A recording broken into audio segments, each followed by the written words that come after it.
So what's up everybody, my name is Kevin David and today I want to talk with you how to get a really punchy track as fuck.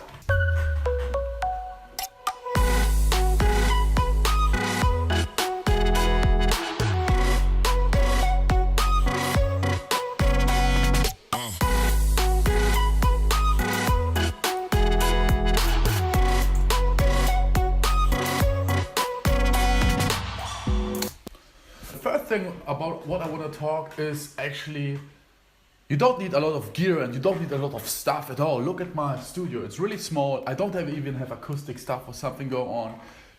Everything what you need actually is find the right samples, find the right sounds, and then with a little bit tweaking and a little bit mixing, you really can it sounds big and huge as the professional people in the big studios. It's all about the samples, it's all about the sounds what you're using. So today I want to talk with you about the kick drums and the snare drums and the claps what I was using. It's really important that you find out from which sides you can use which samples, which sides are good, which sides are not so good in the internet. So that's really important to know. The first thing what I want to talk to today is about the kick drum. Here's my kick drum.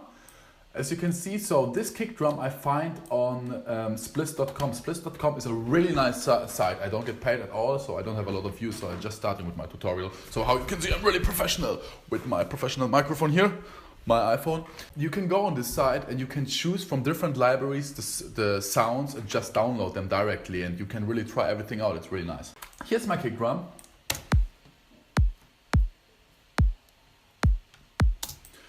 And without any progressing, the kick drum sounds like this.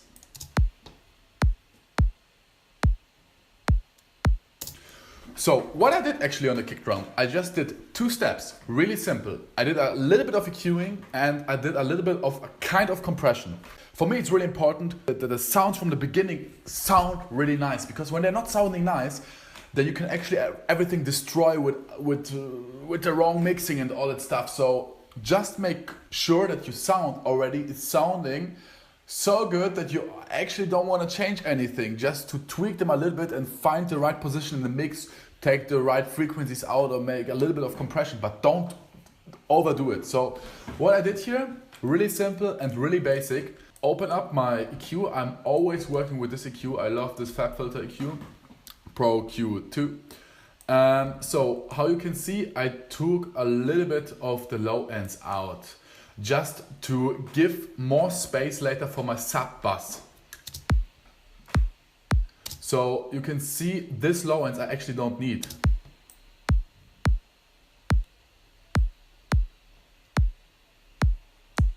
So we can listen one time without this and then with. This was without, now with.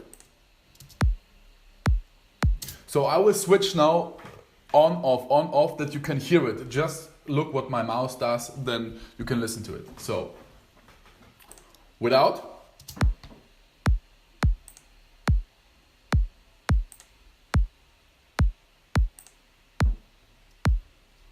So as you can hear, it starts to become really tight. Like, it's so important what actually can does a simple low cut to the kick drum. The kick drum just become more tight and it fits more better to the mix. Because the low end, what is actually in the kick drum, is just flying around in the room. So you just cannot clarify it. It's not clear where the low end is really sitting. So when you take the low end out, what you actually don't need, then the kick drum can become more clear. But also with that, don't overdo it, because when you start to overdo it, then you get a little bit of a rumble inside of the sub frequencies. So just try to don't overdo it. So I will show you now that what can happen when you put too much out.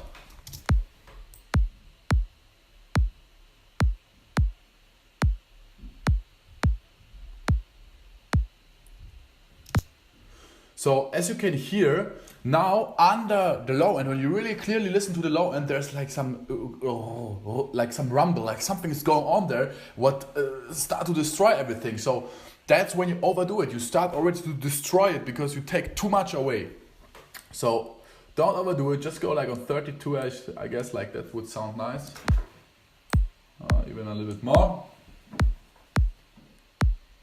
For me it was important to get the kick drum in the right place. So I know it's really important that the kick drum, that you choose already the right kick drum. But what is also important to know which kind of frequencies you want to use in the kick drum to use it as the main frequency. So for me was actually the sub of the kick not important, because I knew it I will use later other different sub. So what I did, the low punch of the kick drum a little bit away, and I take also the body away because I don't need this body. What was for me really interesting was just the highs here, round about here. That was for me really important because I knew it. I want that they really come out, that they really stick out. So what I did with another plugin, it's from Waves, the Trans X. In this plugin you can choose which kind of frequency range you want actually to grow up or to get less. And it makes actually nothing other, it gives to this frequency range what you choose more attack. So for example, when you want to have in the high middles a lot of attack, just give it to it. I can show you and demonstrate it I can demonstrate it to you. Sorry, it's not my mother language, my native language.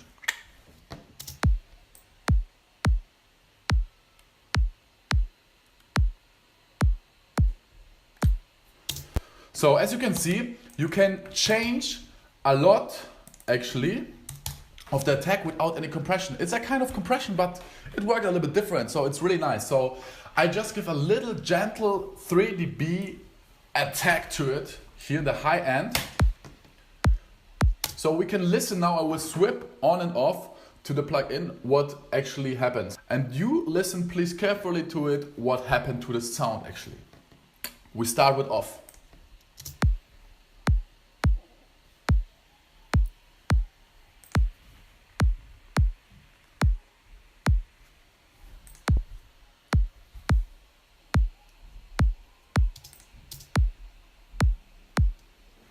So as you can hear, the track becomes more fresh, like the kick drum becomes more fresh. It just comes a little bit more out, and this is what I actually want. I don't want to actually change the kick drum a lot. The kick drum was sounding from the beginning already for me nice. So why I want to destroy it actually with a lot of there and here and this, then I start to lose my control in the mix, and I even don't know, because I have so much plugins running that I fucking don't know what is actually happening. So I just focus on the little tweaks that I know, okay, I want that the kick drum a little bit tweak more out, or this a little bit, I change here something or there. I don't, when I really have a kick drum, what is like really subby and has no attack at all, why the fuck I should then try with this plugin from Waves, why I should then to try to give it more attack when in the main actually kick drum is already no attack. I just start to destroy the sound and let it sound fucked up. So I just try to find, again, the right samples is the goal. When you find the right samples, then you really 60% of the mixing and of the mastering is already done. Also a good idea is, what you can do actually is to create here a second audio line. For this track, for example, my reference was from Martin Garrix, There For You. And now we just go on X out here on the master, X out, that we don't go through the master, we just go from the software directly out, so it doesn't go in some plugins, because I have already the mastering, how you can see, done. So I don't want that it goes through the master. The thing is, you can really just listen to it. I cannot show you the track because I have probably get problems with YouTube. Now the next thing what's really important is how you can make your snare drum and your clap sounding huge and big. So there are certain different techniques how you can do that. It's really simple. We go over to our snare drum and clap section. I layer 2 sounds together. So we have, this is our clap, and this is our snare drum. So I just layered them together. The clap sounds like this. And the snare drum sounds like this. So I just grouped them together because I want actually to affect the sounds with the same plugins in the same way. So I just grouped them. And grouping is working like this. You just choose 2 channels, press CMD and then right, and then group like lines grouping, Spure gruppieren, this is German. Now the next thing what I did is I tried to find the right technique to get a little bit more attack out, but want actually to get just this area louder and this area less loud. So what I did, I used a compressor, put the ratio on full, like whoop, put it totally down. So again, I know don't use too much the plugins, but now it's important how you set your threshold and the attack. So the threshold, I just don't compress it more than 2 dBs, I think.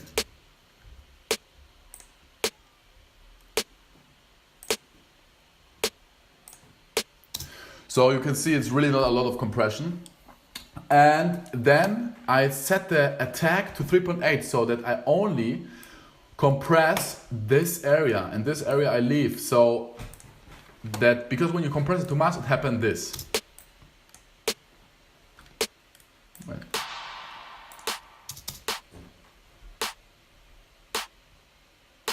No, this is overdoing this, so that's too much. So I set it to 3.8, and now it sounds like this.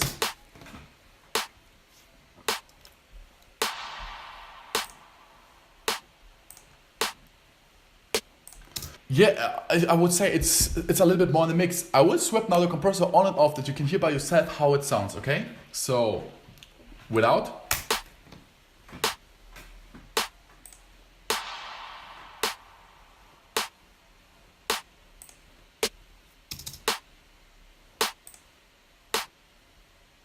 So when I turn it on, you can hear it's more like a so it's more in the face.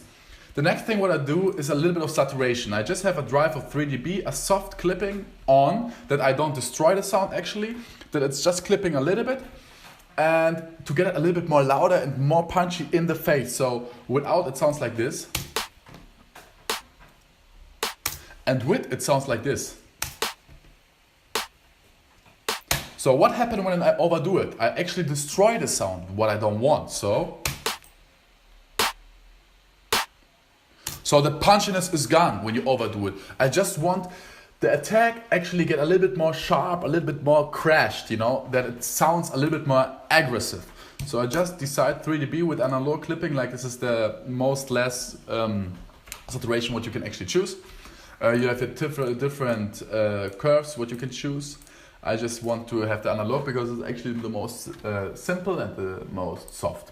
So the next thing is actually every single sound has a delay and a reverb, because when you're in a room, you can hear the reverb from the room and the delay.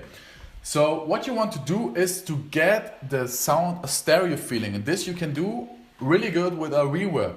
So there are many reverbs out. I tell you, I love this reverb. This reverb is just a fucking genius thing. It's like the sun is coming up. It's like amazing. This reverb is soft. It makes the whole sound sounding soft, give the whole sound a stereo image, and it's just brilliant. So I want to let the snare drum and the clap sounds really huge. So I decide to, put a little bit in there.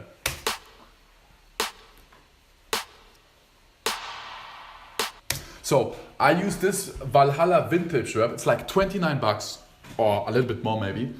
I use it almost for everything. I use it for vocals, I use it for synths, I use it for pianos, I use it for almost everything. I use it for everything while I talk. So it's really, really good. I love this plugin. The clap, snare drum and kick drum together sounds like this. Already has a nice attack, so listen.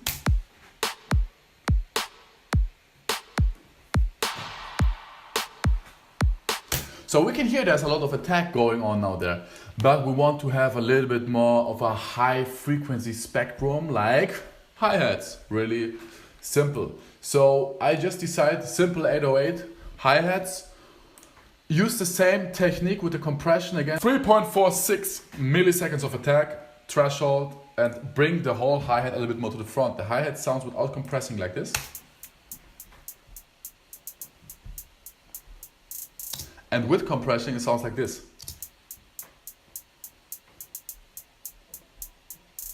I will swap on off that you can hear the difference.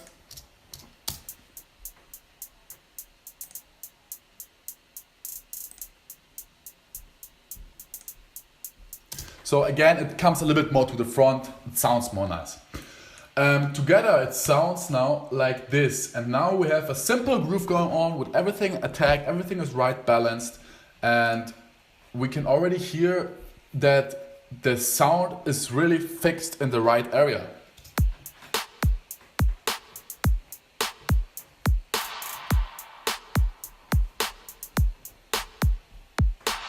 So how you can hear, we have a FX clap here. That's actually the same clap like the first clap, just with a long decay here. So we have 34% mix and a long decay in the concert hall. You can choose the different rooms what you want to have, so it's really nice.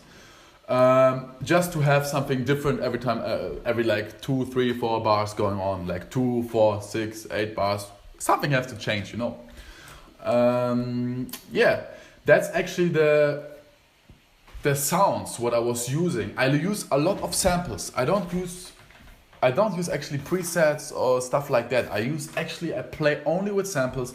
Try to find the right samples. That's really the goal. Really, guys, that's the goal. The right sample. Make just 60% of the work. It's everything easier. You don't have to tweak a lot. You can already, when you choose the right samples, you have to make nothing and the song is already sounding nice. So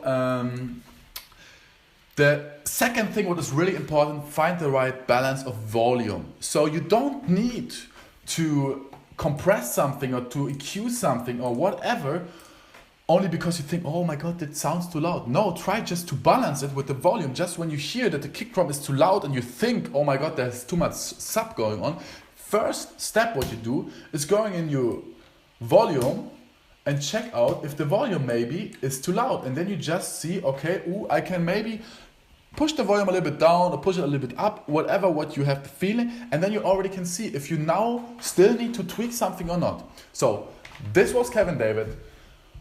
When you want to hear more of the beat, check the next tutorials out. I will explain you much more about the song. It's a lot of work in the song.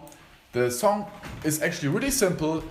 Music production is also really simple. You just have to know where you find the right sounds, which sites in the internet you can go and choose the right sounds. And this is it. And you can build your first hits. So if you like my tutorial, push the thumb like this. And we will hear as soon. So